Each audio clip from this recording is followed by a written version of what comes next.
Our first speaker today is Gabriela Müller-Mendoza. Welcome, Gabriela, and I'm so happy to see you here. We met several years ago, first in Lithuania, then we invited you to come to Latvia to lead a Absolutely. workshop for the Latvian sport federations. And you were you were with us in another summit, and now this. I'm really, really happy to have you here. Let me shortly introduce you. Gabriela is an energetic executive coach and strategist with 20 years of experience supporting sport leaders, Olympians, and international federations. She specializes in diversity, inclusion, public speaking, and leadership development, helping professionals achieve more results with less hassle. That's correct, right?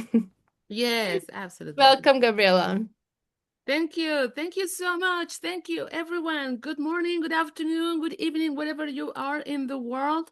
Let's go to the chat and send me hi where you are in the world. Say hi in your language, and I want to know where you are sitting, the city or the country that you're saying hi from.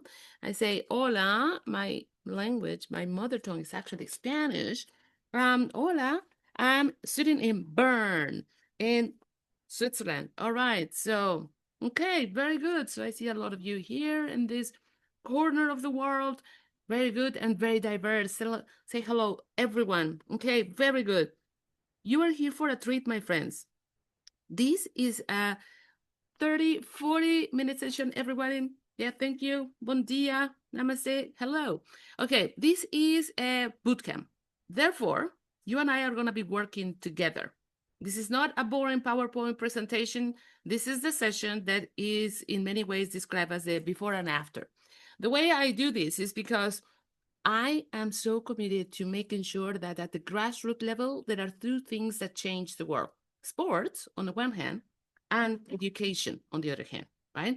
And when you and I team up to create a better future, everybody wins, everybody thrives, because at these two platforms are the ones that really, at the core of society, create change from grassroots all the way to the boardroom.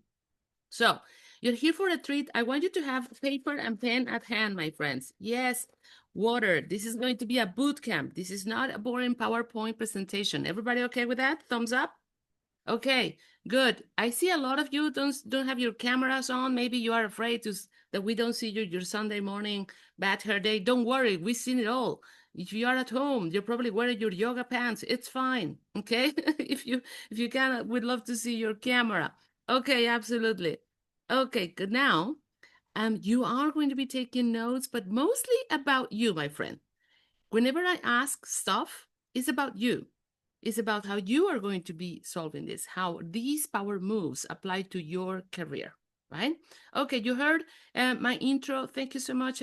I sit at the intersection of several industries and innovation: pharma, tech, sports, and then what's coming in that bridge, right? I'm Gabriela Müller-Mendoza, and you probably hear the Mendoza as well, right? I come from Mexico City, small little town, right? Anybody has been there?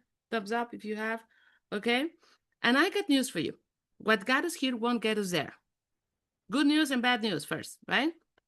Yeah, it's not going to get us there because we all got great careers until now, and that's great. Now it's time to do the 4.0 of the software here and the growth mindset for us to be ready. My promise of value is you're going to be getting a lot of power moves, practical stuff you can do to get better results more often with less trouble. Okay, anybody? Thumbs up? You interested? If you are not giving me thumbs up, life is too easy already? Okay. Oh, all right. So I see some thumbs. Thank you, Lisa. Okay. Thank you, Anna. Okay. Good, good, good. All right. So you are here for a treat. A few things about me. I come from the world of technology. So before I became a coach, speaker, a coach for leaders around the world, I come from the world of computer engineering, right?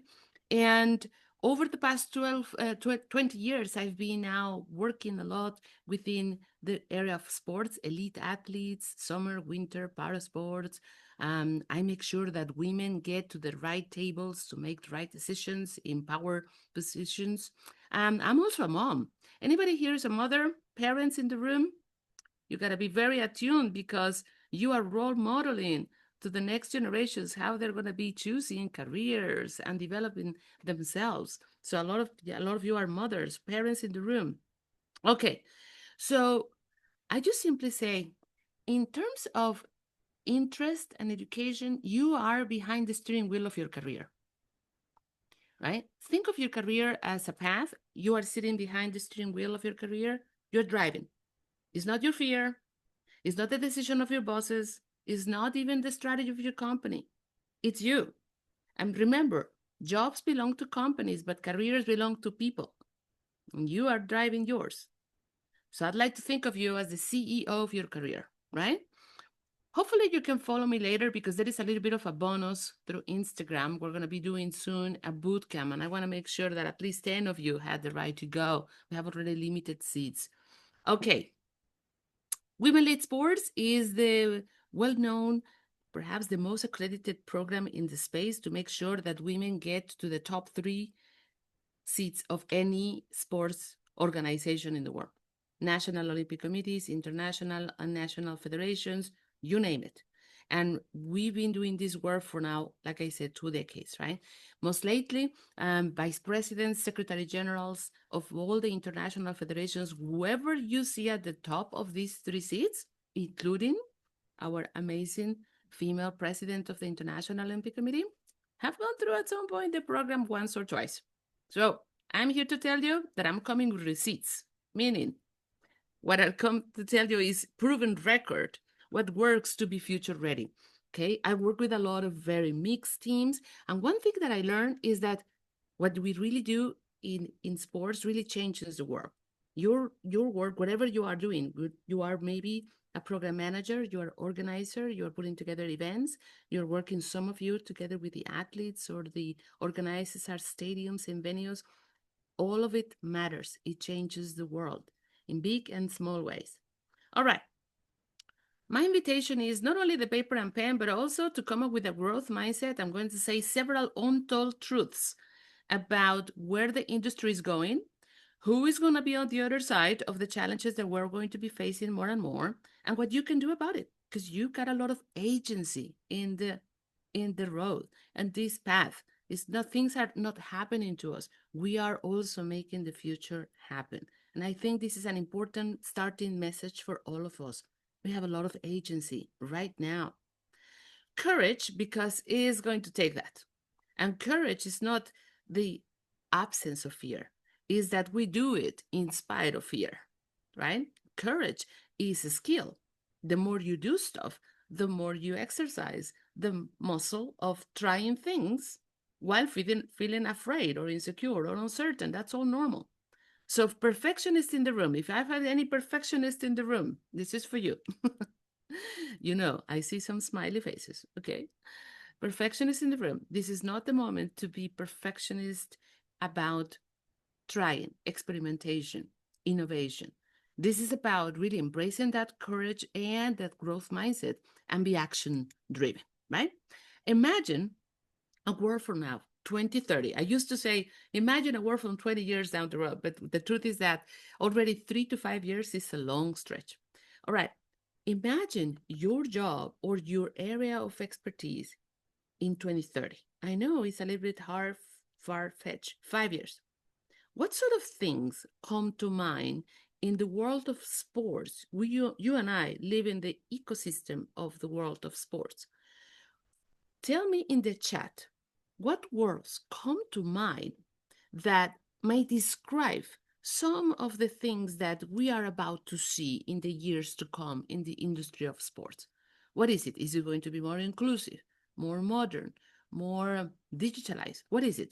Tell me a couple of things that come to mind. There is no right or wrong, right? At the moment, this is just the rain of ideas. Come on, let's go. What comes to mind? Okay. More technology involved. Okay. More people involved. Newer generations are going to be here. What comes to mind? Okay. Start. If I had to ask you, give me one word that you're going to see coming in the next couple of years that will be living more and more in the ecosystem of sports, what would that be? More regulations. Okay. Okay. Keep going. Everyone, I got 2 screens full of people, right? So there you go. More AI. more competitive. I think you're also very right, Ebenezer. Come on, everyone. Okay. My God, sustainable, right? It has to be, right? Because if we're going to grow, it's got to be in a sustainable way. More technology involved. Absolutely. More sustainable, more inclusive. Absolutely. And what is the, you, in your way, what would be a way in which you will reinvent yourself? You're going to hear me say several times the word reinvention. Even within the same ecosystem of sport, the word reinvention will be the new constant way. It's kind of like the new constant is change. And going forward, what we see in the world is that we're not going to necessarily be defined by our titles, by our credentials, and we're going to be defined by the willingness to learn new patterns and unlearn outdated things. The speed is going to be the name of the game, too. All right, top 10 skills according to the World Economic Forum that are going to be thriving in the future. Now, I'm going to be adding more to this list because within our ecosystem of sports, things may be also different. But notice that what's listed top to bottom, and by the way, they're listed in the category of importance. So, analytical thinking and innovation, active learning, and learning strategies come at the top. And then things that did not even made it in past things were, for example, resilience and stress tolerance, right? This is coping mechanisms with stress, com- complex problem solving, right? So you could be pretty much very good right now if you take your pick. Doesn't matter. Maybe some of them are already your strengths. If they are, please write it down and circle them because if they're already part of your strength and your repertoire, please double down on your strength. As a coach, I know that people become better when they double down on their strengths than when they try to work on their weaknesses, right? So if you have already some of this under your belt, go. If you want to work even further in some of the ones that are not your strengths, please go for it. And I'm going to say a couple of words about how I would go about it. Because I think a lot of people, when they say, for example, oh, leadership and social media, okay, I want to get better at leading, or I want to get better at technology use.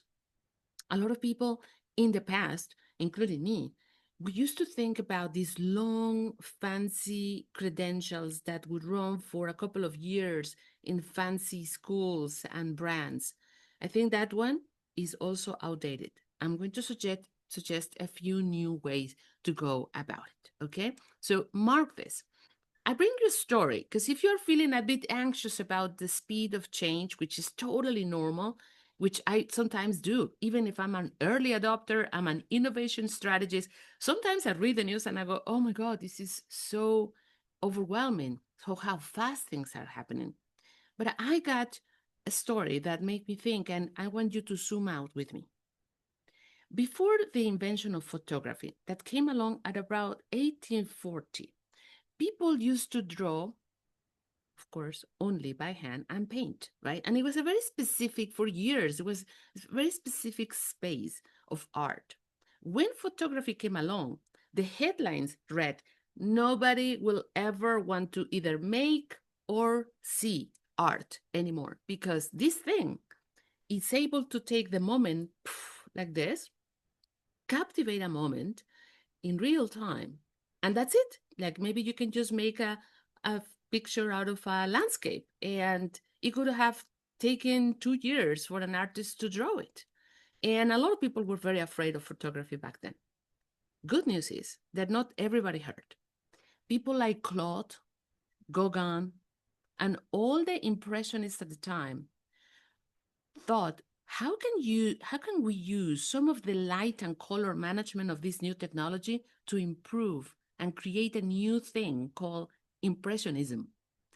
And Claude and many of the friends later, at the turn of the century, had improved and created a new way of making art that used some of the principles of photography to take what they would call the first impression. This is why the movement is called impressionism, and they did it even better.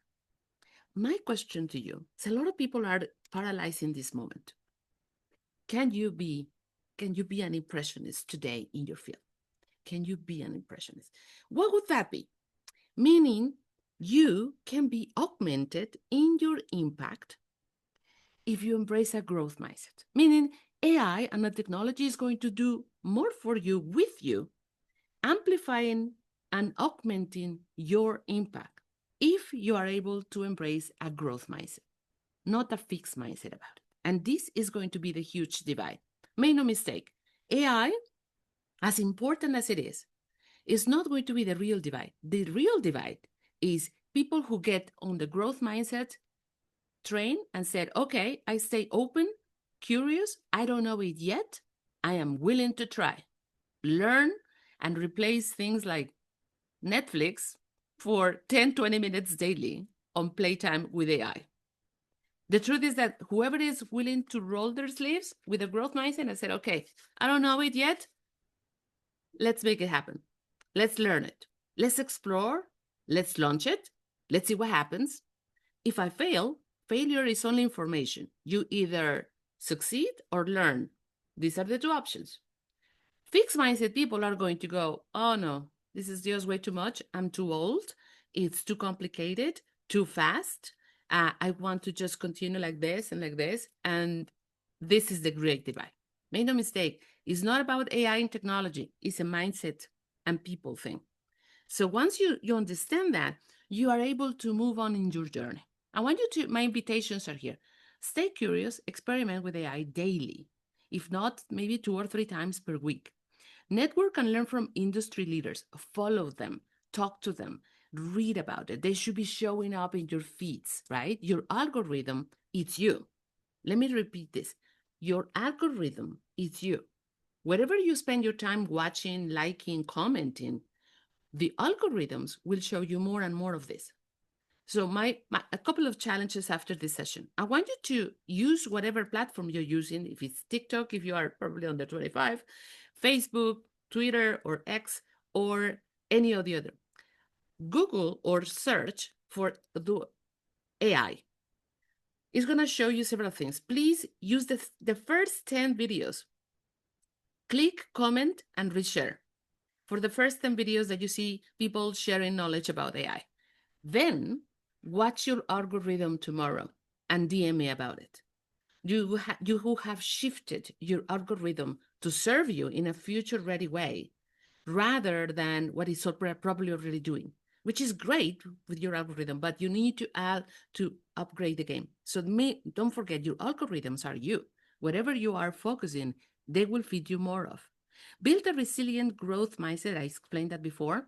Stay attuned to the future of jobs. You and I are going to be impacted by AI and pretty much every single profession out there. Maybe if you are a plumber, the next 5-10 years, okay, I get you. Plumbers, maybe not so much, right? But pretty much everyone, yes. And people are thinking AI is as important as when AI with the first iPhone came along. No, it's not that. It's as important as when we first discovered and managed electricity. And it's going to be massive. It's not going to be just a growth like this. It's going to be exponential. So simply all I'm saying is embrace the growth mindset. The new ways is learning and unlearning, reinventing ourselves, and think an entrepreneur. Many of you are entrepreneurs. Many of you may be working for companies and organizations. I want you to think of yourself as an intrapreneur, introducing new ideas, taking agency for projects and pilots internally, selling these ideas internally so that you can build in the smallest feasible way modern AI-oriented projects in your companies or in your field. So think about your career going forward is really as an entrepreneur, right? Not as a definitive job defined or title, but as an entrepreneur. This is what I see my leaders in the world. I work with tons of leaders in the world, from heads of states, CEOs, all the way to heads of teams at the pitch, right? I see them going through any of this. Some people are panicking. Some people are already adapting more or less. Some people are thinking, okay, it's the new normal. I'm just going to go with it, planning today. I'm not so sure about tomorrow, but today I'm going to be here. And some people are in the I wouldn't go back at all. Nice. Okay. Can you imagine a day without your chat GPT?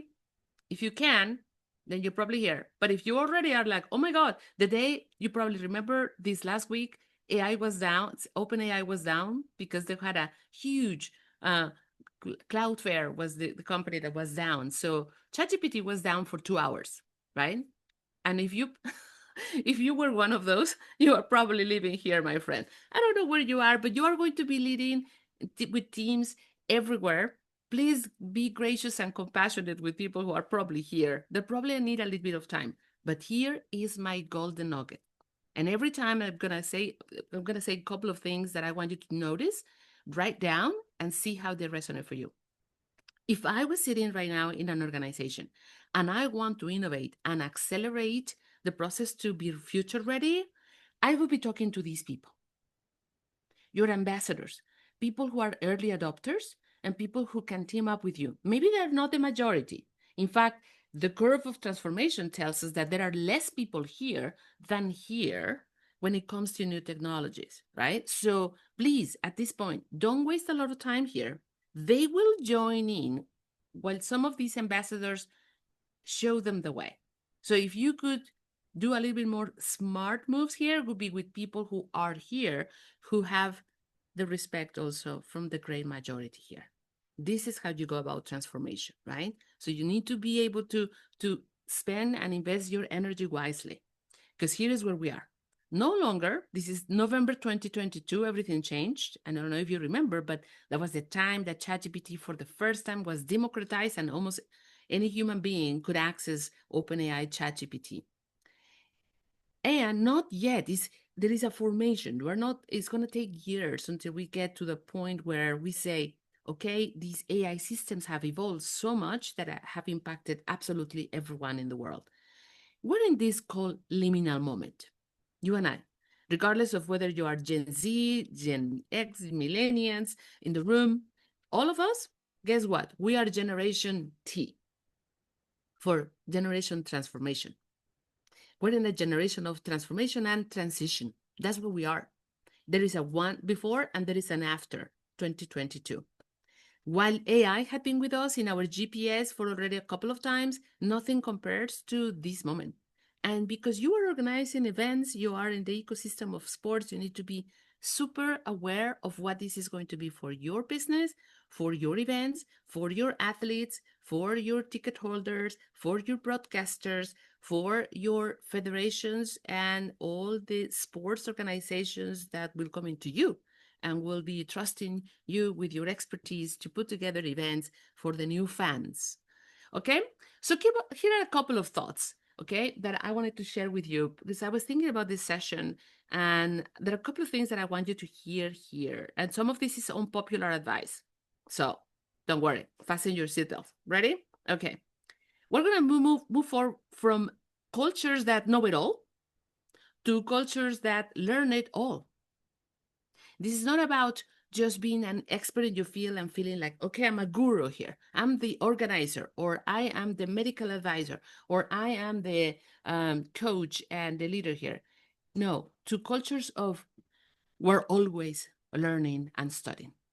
We are the culture of learning and feedback loops, right? There's a new way of doing this. And so if you are working with somebody in your teams that knows it all, I want to suggest this is the learn it all.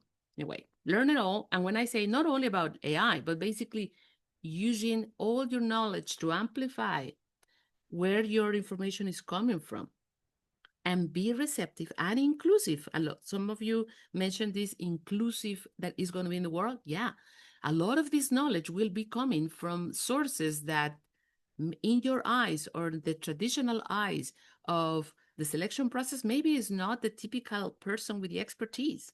You're going to see that the what we would call the paper ceiling is vanishing.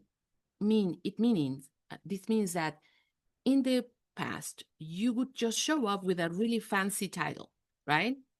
And you would almost be hired because you came with pedigree, a fancy title with the right school.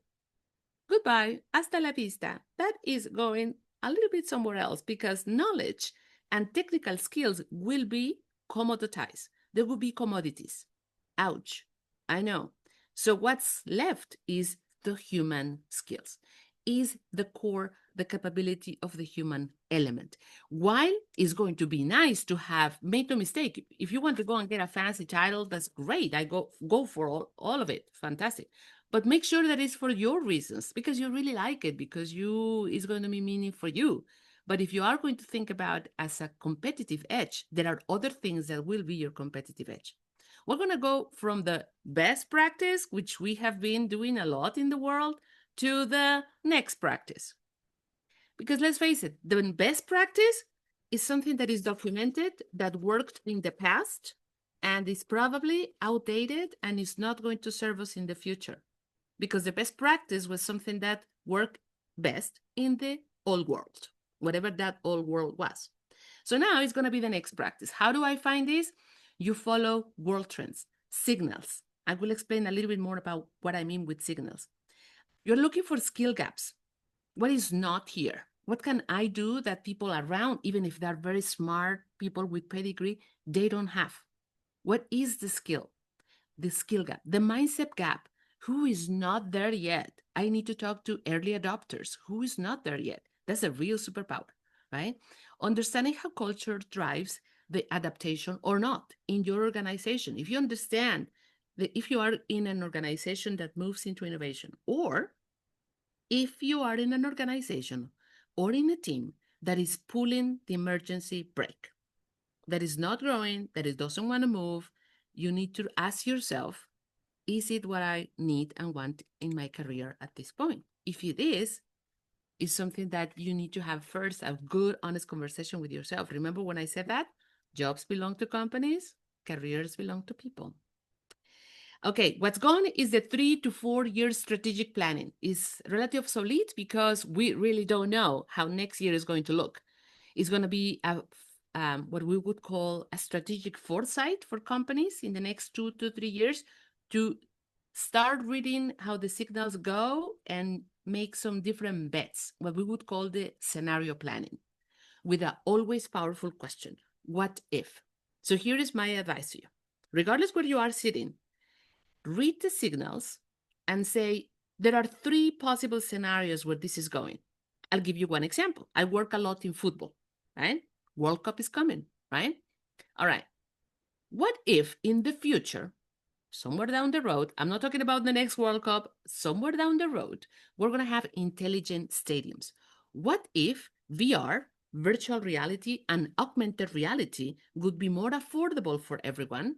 Could it be that I don't need to go to the stadium anymore to actually feel being at the World Cup, maybe in 2034 in Riyadh, in Saudi Arabia? What if that's the case? How does that impact you, organizers of sports? You get it? How about if right now El Estadio Azteca, the Aztec Stadium in Mexico, is going to be the World Cup, right? The opening match is going to be there. I'm going to be there. Okay. Imagine it has 100,000 seats. Huge, though limited. What if in the future there is no limitation? What if I could sell the stadium 10 times? Because with AR, with VR and AR, the augmented reality, would probably get so good in the next 5 to 10 years that would actually get, right now, we probably already have heard, shows like that are already selling out in London for the ABBA show. Anybody has heard those? Anybody has heard of that? The ABBA, they reproduce themselves in a 3D, three-dimensional new show. If you go to London today, you can actually see them. Anybody? Yeah? Okay, well, guess what? It's kind of the same technology. It's not so far away. It's going to be one day to get to the convergences of different technologies that may actually be possible. So what if that happens? How ready are you? Not only how ready are you, what is the opportunity in between? I'm looking for opportunities here, not for only for threats. I'm looking for opportunities. Can you get there faster? Can you get there on time? What is the speed? What is the skill gap that you have to get there? Okay, instead of setting a destination, which would be like when you're sitting behind your steering wheel and your GPS and you enter a destination, we don't know exactly where this is all going. We do kind of know that speed is going to be important. We do kind of see some signs. So my suggestion is, as a innovation strategy, is let's set that direction and read the signs to pivot quickly. So instead of you sitting in your car and entering the exact coordinates in your GPS, in the future, in this analogy, your career and your organization will be like, okay, north or south? Okay, everything indicates that it's going to be south. Okay, gotcha. South. Southeast, southwest. Okay, read the signs, read very carefully the signs, read the signals. What is the market doing? Where is the money going? Follow the funding. It's always important. Where are the early adopters? Where are people going with their actions, not with the words? And then read and okay, southeast. Okay, now we're going southeast. This is the analogy. And in your career, the same way, right? So if right now you are starting to feel that there is an important area of the business that you do that is going to indicate a few things, please move on fast. Leaders need to be willing to be wrong in the future more and more. Curiosity and interest would be superpower, asking better questions, and leaders who recognize that are not here to be right, but to get it right? And this is important because let's face it, we have still a very strong generation, which is my generation, by the way, Generation X, born before 1982, that we, and I said as a generation, we come from a generation where leadership didn't accept mistakes. It was like, okay, I got it. I know it. It was not vulnerable. It's not humble. And so we still have a lot of these leaders leading a lot of organizations. And younger generations expect authenticity, vulnerability, emotional intelligence, and compassion. And this is something that if you are able to do that, you are already at the top of the top of maybe the 5-10% of people who are able to do that, which is great, right? Okay, a few words, very practical. We're gonna get a little bit more tactical here, okay? Credentials and education. When I say this, it's not my opinion. This is where the information and the signals are already going. Take this. Your degree should not limit your impact. So if today your degree says something, perhaps in the next 3 to 5 years, you're going to be doing something probably completely different, and it's fine. So we used to be like accountants, study accountancy before, and bookkeeping, they were always accountants. Going forward, you're going to see your title says something and you end up doing something else. And we need to be willing to be doing something else. We're going to be doing more skill stacking in micro-credentialing way. That means instead of doing the 18 months fancy MBA, PhD level, fancy, expensive, these institutions don't have time to update their curricula as fast as needed. You're probably going to be doing this in a short way, 3 months online, certifications that in many ways are for free right now today, and just on top of each other and building what I would recommend to do is your real world projects. It's a portfolio. All of us as professionals, I want you to bring receipts to the next maybe job interview, or if you are going to found your own company, you create success stories and a portfolio of everything that you have done. Maybe one day you deliver as a tournament, but maybe a year later you created an app. And maybe a year later you learn about how to do AI automation. Yep. And if that is going to be you, and that is your portfolio through your career, it's going to be much more multidisciplinary. Okay, human competitive advantages that I strongly advise you to pay attention. You are a brand. I don't care who you work with, you are a brand. Think of yourself as a brand, and you have an in-person brand and online brand. Whatever I say, if I check your LinkedIn profile, I want to know, what does your brand say about you? And I got about 6 seconds to know. So if it's not very clear, you need to start getting very clear about what you stand for. What is the problem you solve? Master politics. I know, if you don't like politics, I got news for you. If you don't do politics at all, don't be surprised. One day your name is on the menu. Politics, whenever there are people, there are politics. Learn to navigate this people by people. People want to work with people that know themselves so well, and humans will be the premium. AI will be the standard. Humans will be the premium very soon. Build key alliances, gain visibility. You don't get promoted, you don't get jobs because of invisible work. You get promoted, you get the jobs because of visible work. And you don't have a PR system that talks about you. It's you, right? So get visible, vocal, not in an arrogant way, but in a visible way. Every time I see you, I know that you are standing for something important. Focus and attention control. Whoever is able to stop the dumb scrolling and really be focused wins in the future. Your attention and your time has a price online. Strep coping mechanisms and storytelling. You're going to hear more and more and more. Everyone is going to be on storytelling skills. All the AI companies, all the tech companies are putting lots of resources for their companies to get better at storytelling their people. So if you're a good storyteller, a good communicator, head on, double down on that, because this is the moment. Digital skills. I want you to be AI ready. Use different AI systems for different aims. If you are the type of person who only works with ChatGPT because you love it, I want to then invite you to explore other things because you are missing out on maximizing things in different tasks. Gain presses in the era of AI is not SEO. If you have a business, many of you, raise your hand, give me a thumbs up if you have a business. If you are the owner of your business, okay? I want a thumbs up if you have some of that here in the room. Yeah? Okay. The new thing is not SEO, is GEO, Generative Engine Optimization, my friend. You need to be able to be found and be visible in AI systems. Going forward, I'm not going to Google you, I'm going to ChatGPT you. And I want you to do this exercise. Find yourself in AI systems. Ask Perplexity, ask Gemini, ask ChatGPT what Ignite does. Ask it as if it was Google. Is it there? And going forward, is not going to be on paid AdWords, it's going to be on the quality of the content that you share. Ouch. I know. If you are not sharing any content, and by the way, valuable content, not just any content, not just AI generated content, but real value added content on social media, if you are not answering the key questions that people have around in your network, you're not going to be there. Because this is not a same model as today I would pay AdWords to Google to be ranked. No, no, no. This is a complete different ballgame. And this changes completely the entire ecosystem, right?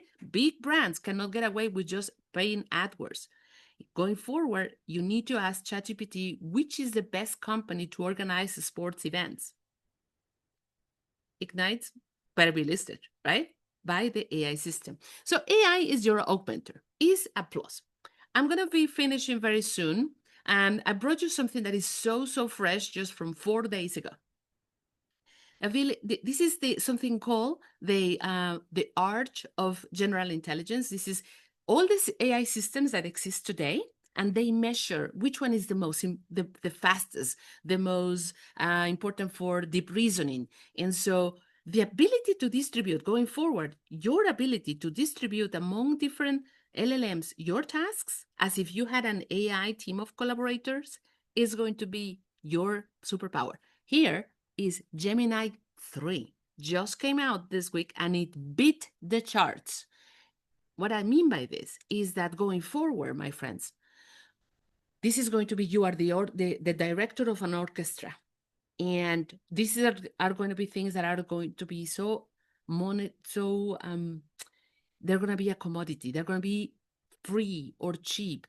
ChatGPT has the free version now that does so much more than it used to do already 2 years ago. And it's for free. Anybody could use it. ChatGPT today, if you're watching this 2025/2026, ChatGPT does ideation and fast iteration really well. But if I wanted to do real deep reasoning, I would go to Google Gemini. And if I wanted to do some creativity and more human-like attitude and behaviors and outcomes, I probably could go to Anthropic with Claude. And here is my analogy. You're going to be kind of the orchestra director understanding your AIs, distributing, automating, and you don't have to be a techie person. You just have to be willing to learn and to grow with a growth mindset. The word is reinvention. I don't know what your title says, but going forward, it's going to be a mix of different things. How do you go and spot the right things and the right signals going forward in the future? I want you to do any of this. Amplify where your news are coming from, including social media. Thumbs up, give me thumbs up down here or thumbs up if you are actively on TikTok. Okay? If you are actively on TikTok, give me a thumbs up and there. Okay? If not, don't do that. Just give me, I just want to see the little of people who actively are using TikTok. You have a user and you're sharing content on TikTok. Pay attention to other industries, not just sports. You want to go to biotech, you want to go to fintech, you want to go to metaverse, you want to go to technology. Those here resonate and affect very much your ecosystem. So if you're not reading the news of those industries, I got news for you. The next big shift is coming from those industries that is going to affect your job, which is great, but you need to know with it. New sources of information that come from different ways that are a little bit unexpected. Follow the money, meaning who is, when you hear the news, this startup got huge venture capital money. Get curious. Why are they doing that? What are they developing that is so important that the funding is going there? Get curious. All I'm asking you is to be curious. Cross-generational sources of information, that means I don't see yet anybody doing this in my TikTok. I mean, anybody TikTok people? Okay? No thumbs up for TikTok. People, I got bad news for you. And this is something you need to hear here. The demographics of TikTok today are between 28 and 55. If you think that TikTok is 14 years old, dancing 80s music, you are absolutely mistaken. That changed about 3 years ago. TikTok is the #1 search engine and learning platform for your young people. Your Gen Zers, who are going to be the ticket buyers, your athletes, everybody else, decision makers that are not going to decide who they hire and they trust brands that they know well, live on TikTok. Yep. So my recommendation, create a dummy account on TikTok, and I want you to get on it and start noticing what is this platform about? What is this big fuss about TikTok in the world? Why is it so important at the geopolitical level? You'll see why. Okay? Very good. Get curious about it. Open your dummy TikTok account and then figure out how it works. Okay.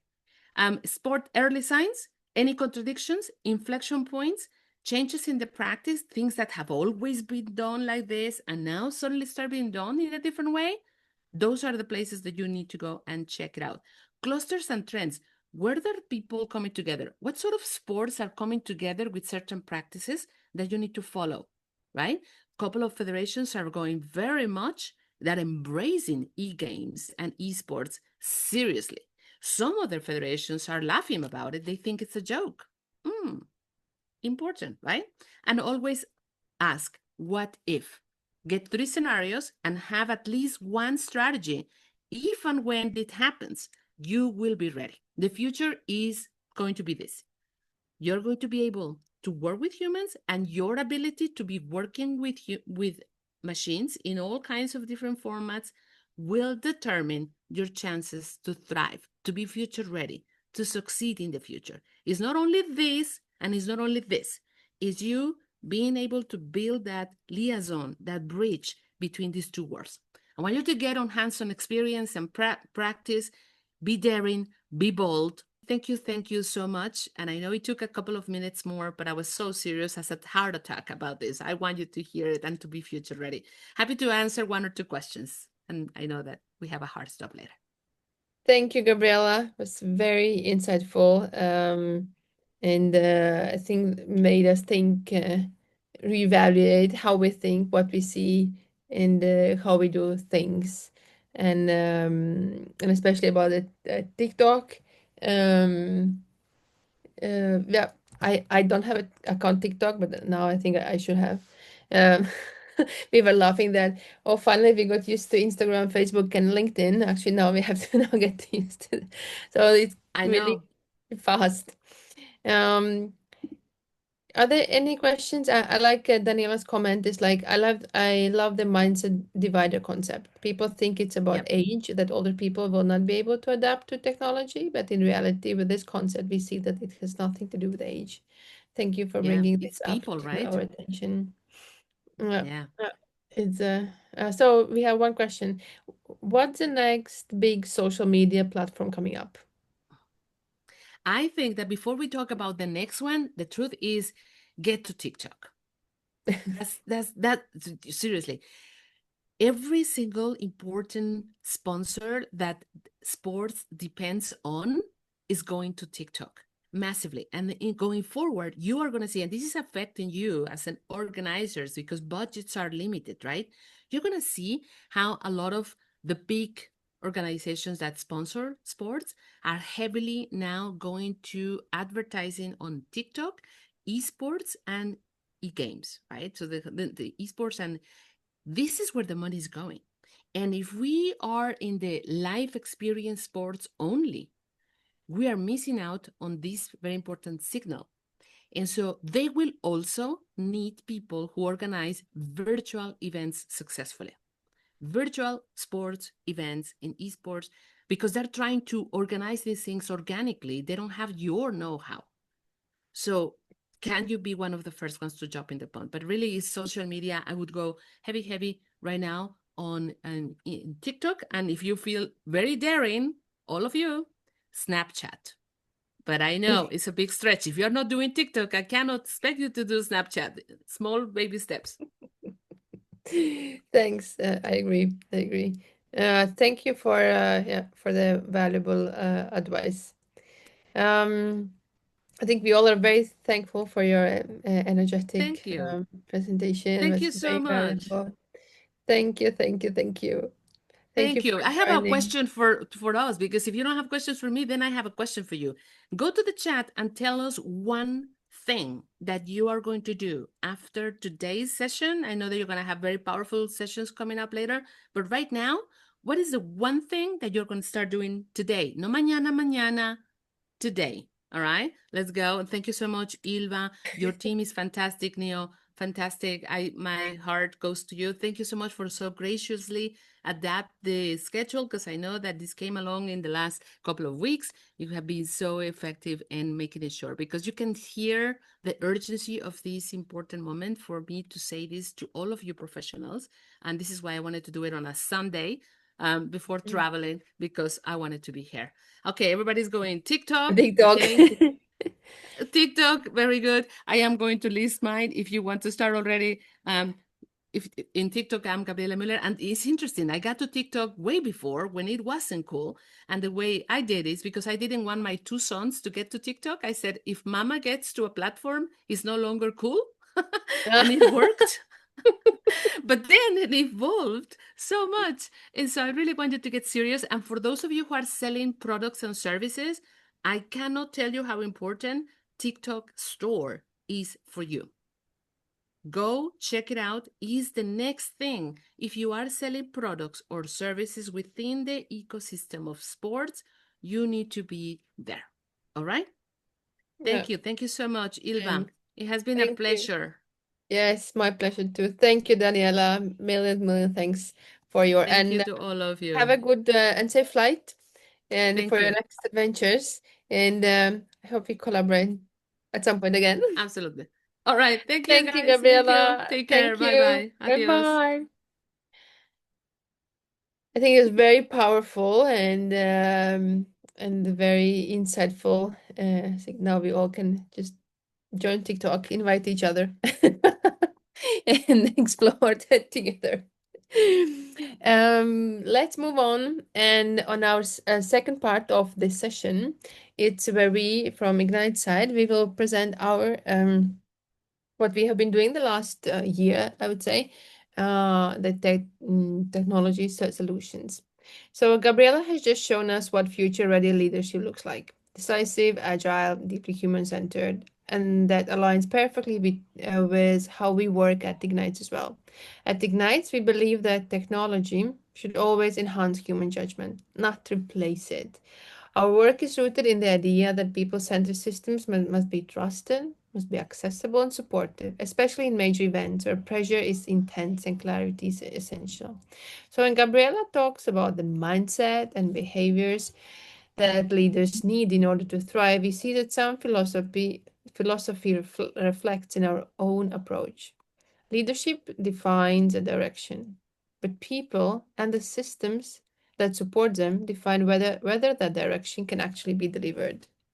Often, when we talk about innovation, people imagine big, complex AI-driven systems, but innovation isn't always about sophistication. The real question we ask is simple.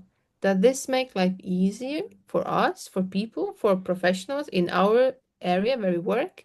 Does it reduce stress? Sometimes amount of work as well, I would say.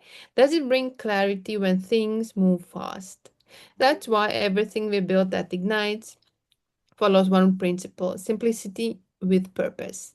Our tools are designed for the realities of sport operations, the chaos, the last minute changes, the cross-functional coordination. I think most of you who are in sport knows this.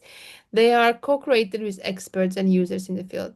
They support workflows instead of complicating them. They're powered by technology but centered on humans. And that brings us to the next part of today's session. If leadership defines a mindset, systems provide the capability.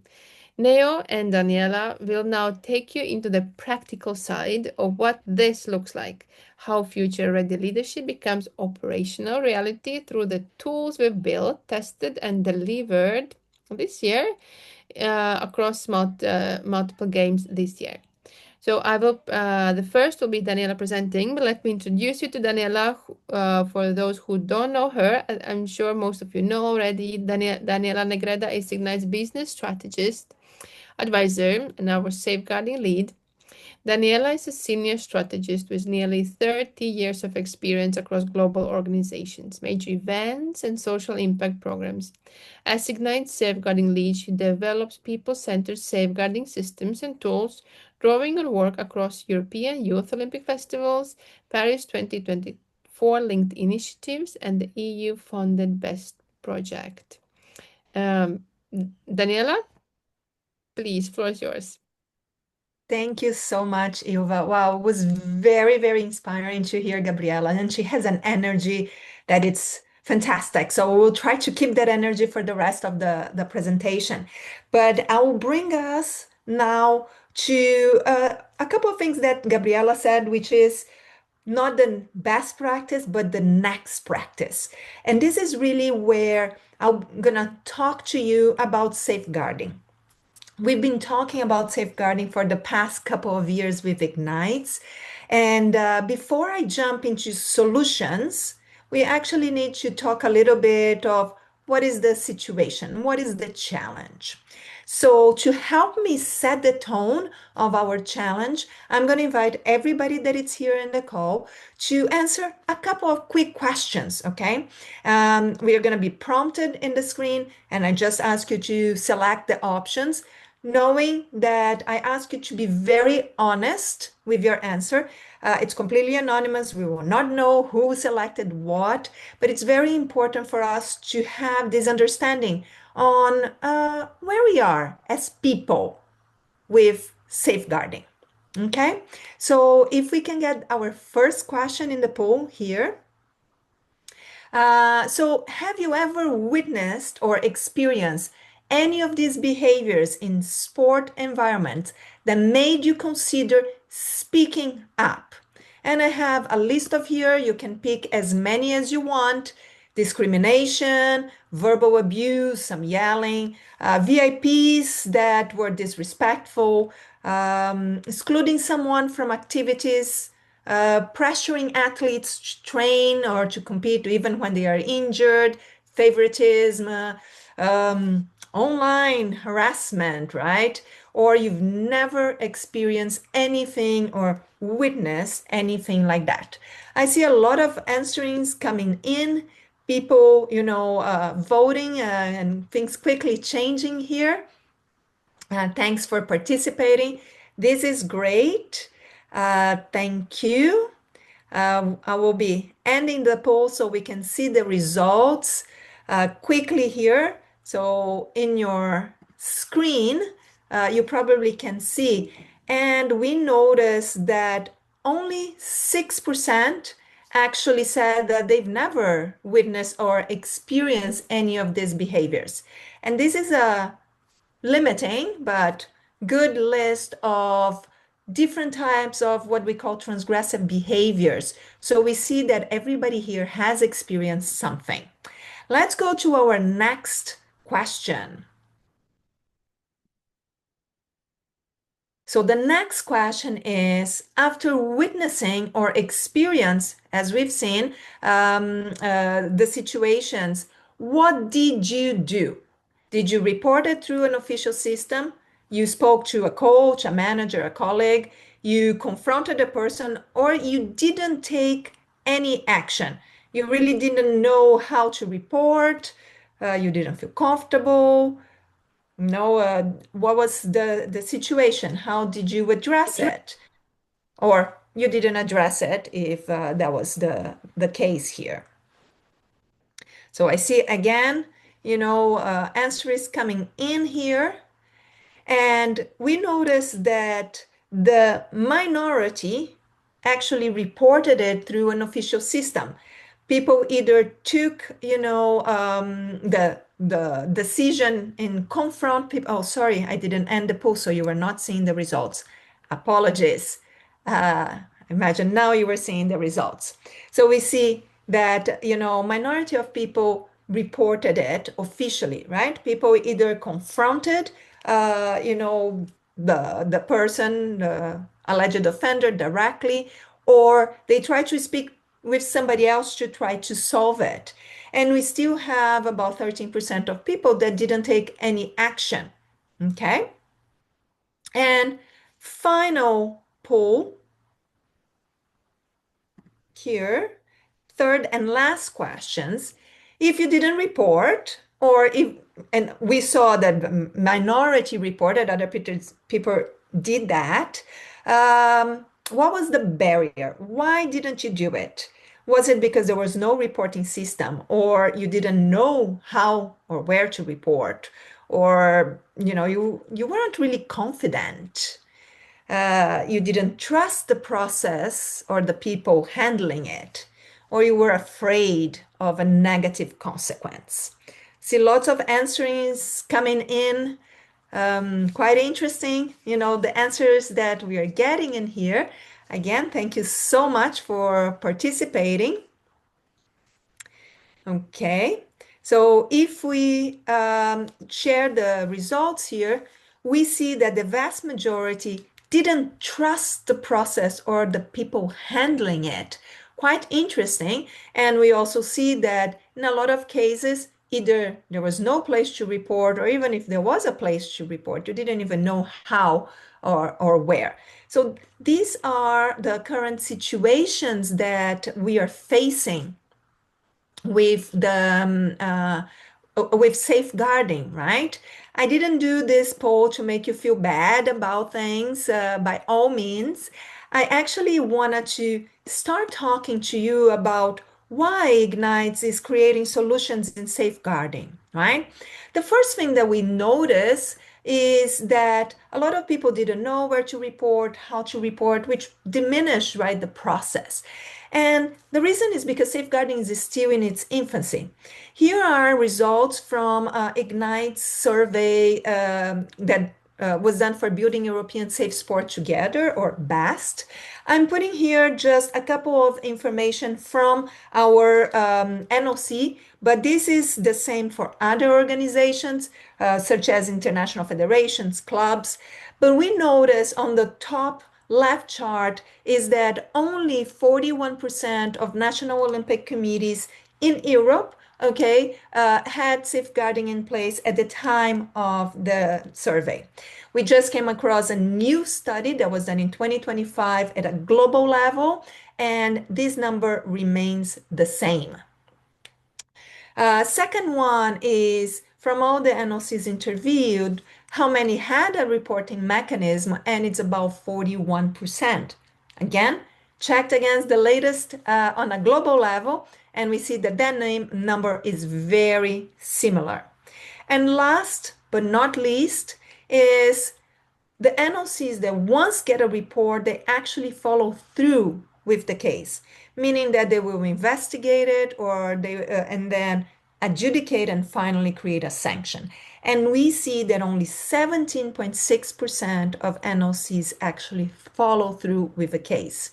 That's actually very, very small. So with that, we also see that there is a cultural barrier. So a lot of times you don't have a reporting system or you don't have a safeguarding in place because people are not seeing that actually there is a problem, that you do have transgressive behaviors happening. This comes from different things such as salient bias, which is this phenomenon that only those things that are in the media and are talked all the time are actually the ones that people have the impression that it's happening, which is not true. We know that a lot of things are happening across the board, as we've seen, as a majority of people here have experienced. But we still hear, from our surveys that, well, what it's not seen does not exist, or you know what, we are a family, and in our little family, those kind of things don't happen. So these are things that are cultural and really the space where IGNITX wants to work on. Again, going back to Gabriela, where she says about the next practice, this is where IGNITX is really investing the time. So what IGNITX has done in the past year is that we are creating systems to answer the situation that we are facing today. And the first one is called the iSAY system, which is a safeguarding, but more than safeguarding, an integrity system that is confidential and impartial.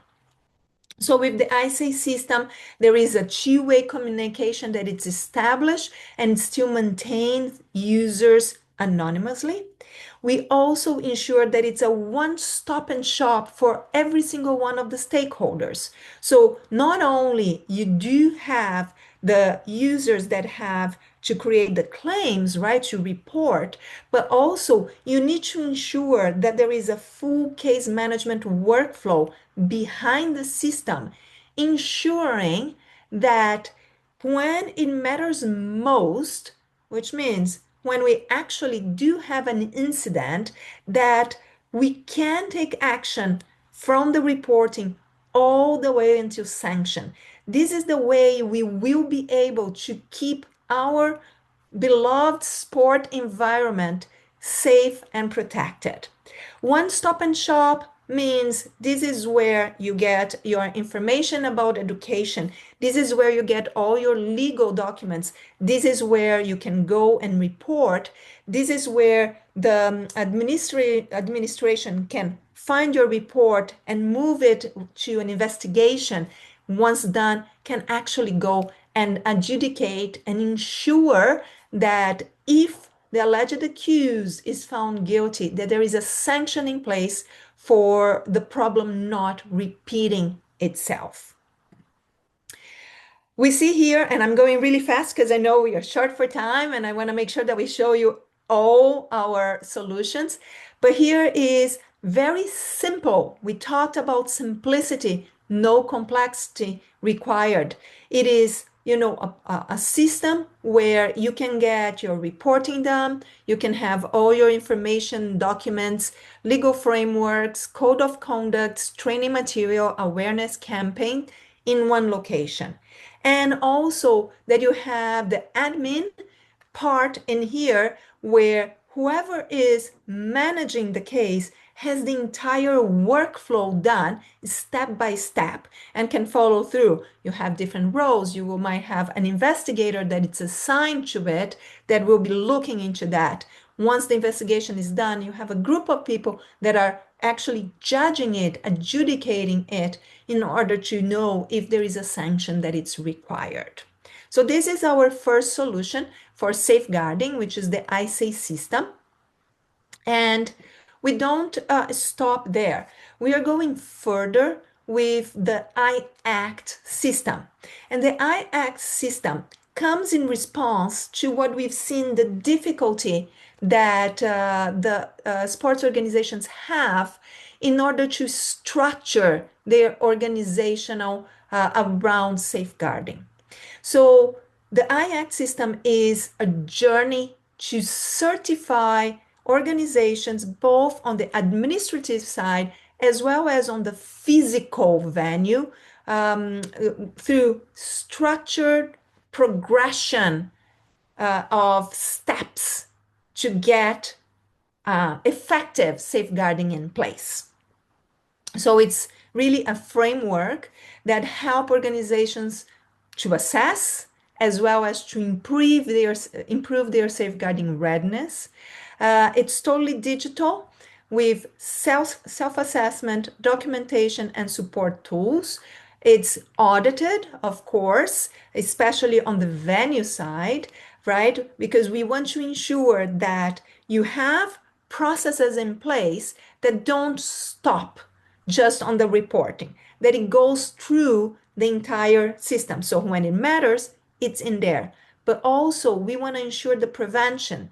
And a lot of the prevention needs to be done physically, right? How do you implement what you were saying in the space where sports practice? So this is where the iACT system comes in for the administrative side as well as for the physical venues. We are on the final touches of the development. We have a group of experts working on it, and we will be ready to test it early Q1 of 2026. We are very excited about it. Still looking for the right partner. So if you feel like your organization is ready for it, we would love to discuss and see if you would be the right partner for us to actually test the iACT system. The iSAY system has already been implemented. Ilva mentioned that at the beginning. We implemented it in Scopia 2025 and also for the iLeap 2025 that it's happening now in December in Malaysia.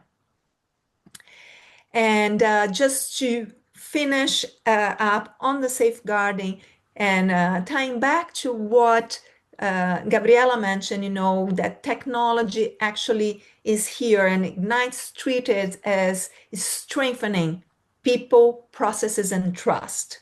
Solutions developed for safeguarding, it's all about being accessible, but also catering to each of the stakeholders differently. Whoever you need, that's what we are bringing in here.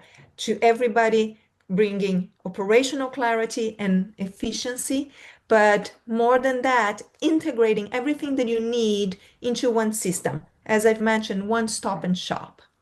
Not forgetting about education, about capacity building across the organization. And with the tools, we look into having consistency, transparency, and accountability. We know how important that is for safeguarding, and we need to have the right tools in place when it matters most. So I try to go very quick so we have enough time to present some of the other solutions. I'll be passing on to Neil so she can continue here with the presentation of some solutions. And then if there are questions, please write them on the chat and Neil and I will take at the end. Thanks, Dani.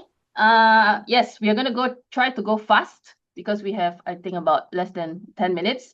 So as most of you know us here, me and Ilva, we come from the events world, right? And before this, you heard from Daniela, which is one of focuses of IGNITE, which is safeguarding. Now we go to event management, sport event management, where Ilva and I are very closely connected. That's where we met. And so I'm going to actually start this, my session, which is less than 10 minutes, with a question to Ilva, because before we started IGNITE, we were all working in organizing committees, and a lot of you here are our colleagues as well. So Ilva, as you know, she's part of the NOC Relations and Services Department, right? And the tool that I'm going to present that we have is much connected and inspired by her department. So Ilva, tell us, when you were working in NOC relations and services, especially when you were creating all these manuals, right? You have the chef de mission guide, you have the athlete's guide, whatever else guide. What were your main challenges? That's one. And number two, what did you hear from your clients, which were the NOCs? What were the complaints that they were always telling you? So I think the challenge is just the guides. So the guide, I think in every event, the organizing committee is making a guide which is for the athletes, the teams, or the participants that will come. So in this guide, you have all the information how the event will run, right? From accommodation, from food, from transportation, from arrivals, and it's a huge help for the teams to prepare, to see what is the service level, maybe what they need to adjust, or maybe need to do more, how to prepare, or how everything will happen. So it's an essential document for the participants that are coming. So it is important and very essential that the information is correct. Although you send the first, at least in the Olympics, you send the first kind of guide is like a year before. So of course, a lot of information may be still not defined. Some information is changing. So how we do it, the guide. So every responsible function area would send the information. Our team would compile all together, make sure it's consistent, and send to our clients. Most likely, at least in the previous games, it has been a PDF or a presentation, mostly like a book, right, in a PDF. But then what happens afterwards? Function areas keep working, and of course some plans change, which is totally normal. Some plans change, you adapt, you plan more into details, maybe you didn't have the details before. And so how do you communicate these changes to the participants? Because I think for them, in my case, the NOCs, for them it is important, like when they plan, like where I can find the information which is correct at that point of time. They already know that some information might have changed, but where they can find the most correct information. So of course you would either write to your coordinator, then they would answer. Some NOCs would know the news, some NOCs would not know the news, or we would send out maybe emails with the most critical changes. I think that's the biggest challenge is where everyone can access the most accurate information, what's happening, what has changed, or which information is still correct. So I think that really gives us all an idea. I mean, like what Sylvia also mentioned. Yes, PDF, PPT. Every time you go to a new event, you have to create PDFs, you have to create PPTs. And sometimes the versioning, I think that's the main point, the versioning, you kind of get lost, right? So I just want to let everybody know who is here. This tool that we are going to present now is inspired by our time in Buenos Aires. Now, in Buenos Aires, we had the IOCNet, okay? And so here we are calling it the Extranet. And actually, we already implemented the Extranet in the games of the small states of Europe this year. And we did it as a test run to help the organizing committee, which was very small. They were like, I think 3 people that was running the whole thing. So with any kinds of technological tool that can help them, they were open to it. So we decided to try this out in games of the small states. And then later on, we tested it out also in Skopje. And if for those of you who were in Skopje, you know everything was really last minute. And so even the information to the clients, even the information within the organizing committee were very, very last minute, right? So we implemented our extranet. And after the games of the small state and after the Skopje European Youth Olympic Festival, we sent out a survey. And these were the findings of the extranet of the survey that we had. So a lot of them said that what they liked about the extranet is real-time updates and notifications. Now, that's something that Ilva also mentioned when she said when she was an NOC coordinator, right? And what they also found useful is powerful search capabilities, because in the extranet, you can just search. Now, If you're using a PDF, fine, you can do Control F and search. That's okay, that's fine. But just imagine for those of you who are printing, for those of them that are printing, in order to search, the chef de mission manual sometimes goes up to, correct me if I'm wrong, Ilva, like 150 pages of a lot of different information. My God, you know, I personally also get lost, right? So searching capabilities is one of them. Then the third one is mobile friendly. Now everything is TikTok, you know. Now Gabriela is saying TikTok, TikTok. So everything is mobile friendly. So kind of the information as well needs to be mobile friendly. So if you do it on PDF, sure, it can be worked on a mobile, but then you have to zoom in or make it bigger and you cannot see anything, right? So Extranet, mobile friendly. And the last one is the change tracking for version clarity. Now, as Ilva also mentioned, once you send out the chef de mission guide, and I'm just using chef de mission guide as an example. Of course, there are many other guides that are being developed in the organizing committee, but the chef de mission guide is kind of the most important because it is part of the delegation's preparations to the different to the event itself, right? So whenever there is an update, right? Ilva said, either I send it through email or most importantly, I mean, some of the countries, especially, I mean, I'm not discriminating, but Africa and Asia, they only work with WhatsApp, okay? You inform them through WhatsApp what is the updates, okay? Like, oh, the timetable for the transportation has been updated, okay? You know, and then you send them the document in WhatsApp. My God, which version is it? You know? So with this extranet, what we found is that these change trackings are easy because you go into the extranet and the extranet can actually highlight where are the changes. Now, you can see also on the screen that we pulled out 4 of the major comments or feedback that we got. And what I really like is the one from Germany, because we know Germans they are the most like strict, very disciplined, you know. And for her to tell me that the extranet is very helpful and trend setting for future games preparation is really, really, you know, really happy to hear that, because they are the ones who always ask for questions. They are the ones who always ask for updates, you know. Norway, Switzerland, you know, they are the countries that really want updates all the time. So by them telling me that it is very helpful in trend setting, it sets kind of a benchmark, you know, for me. So these findings that we got from the survey, we did across 34 European NOCs. So we sent it to all 50 NOCs, but 34 came back. And we got 4-star out of 5-star. Now, the 1-star that we didn't get is because we also asked them, what can we improve? Because this was a prototype. And in this prototype, of course, we want to always improve, right? And like what Gabriela said, it's not what is the best practice, but what is the next practice. So what is the next practice for Extranet? And so in the Extranet of version 2.0, we will implement a chatbot. Now, if for those of you who joined us yesterday, Neha mentioned, our speaker from Microsoft, she said that 70% of the questions can be solved by a chatbot. So just imagine if you have a chatbot for the chef de mission manual or chef de mission guide. Now, 70% of that time is used by Ilva's team to answer questions. Can you imagine that 70% focus on other things that she can do to ensure the service levels are being taken care of?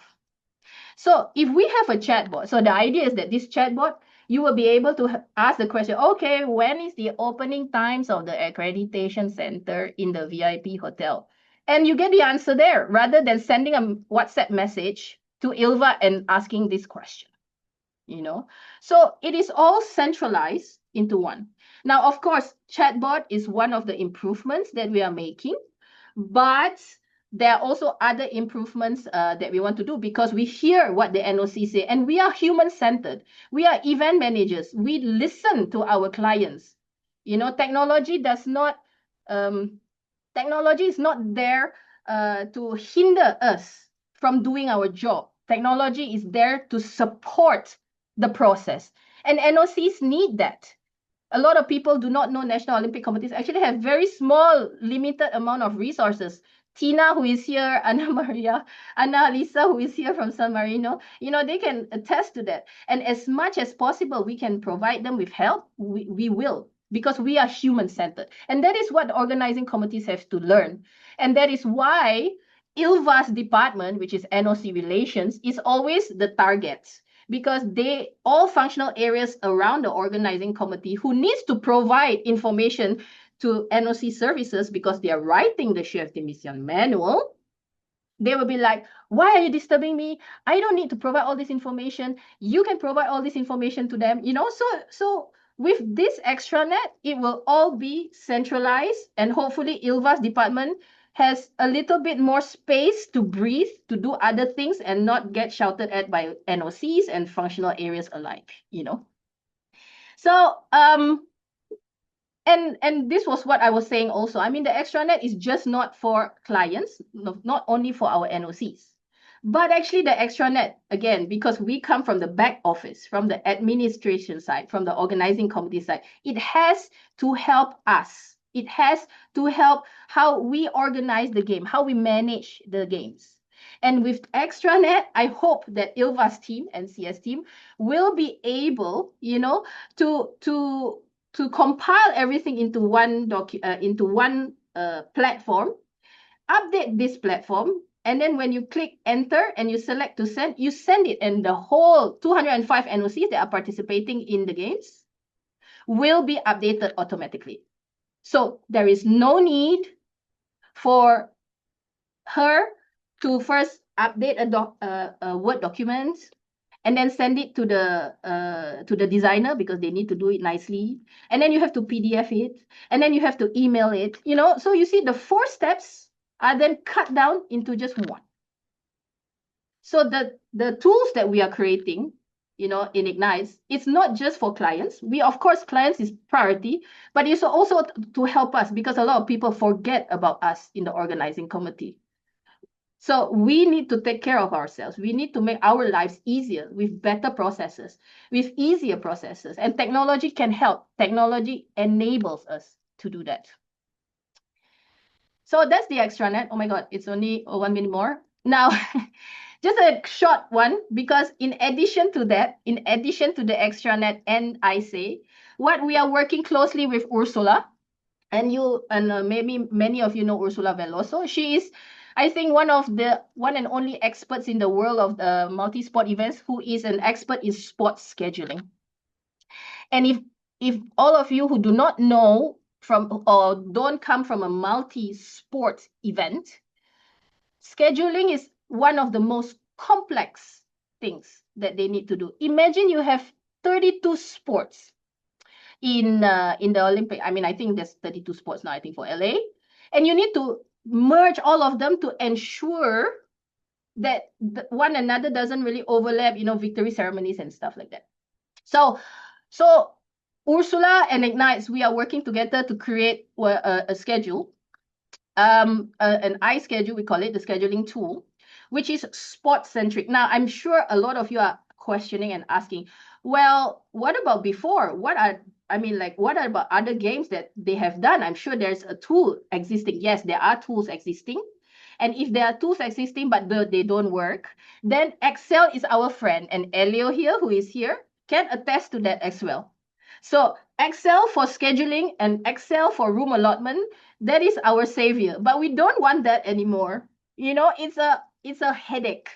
So we put all of it into iSCHEDULE. And so when you update one part, everything gets updated. It's similar concept to the extranet. Because right now, a lot of the other tools out there that are built, they are very result-centric. So what you can come out at the end. However, what we are trying to build here is a sport-centric. Again, human athletes, people who are working behind the scene to ensure that this scheduling works. And so it is a little bit different to the result-centric part. And just to let you know, I just came back from Riyadh as well. And in Riyadh, they had 23 sports. And we had 23 different Excel files that were updated every day. And nobody knew the version. because everybody was working on a different version. And Excel. I love Excel, but I think Excel is overrated at the moment. So that's all from my side. And I think, Ilva, we can close because I see our next speakers already online. So thank you very much for listening. Thank you, Nia. I think all the tools will be very helpful in the next games events where most of us hopefully will be working and will be engaged. It will make us our life easier, right? It is about technology that it should make us our life easier, not make it more difficult. Thank you everyone for joining. We are finishing with the main session for today. Thank you for joining and being here with Gabriela and with us.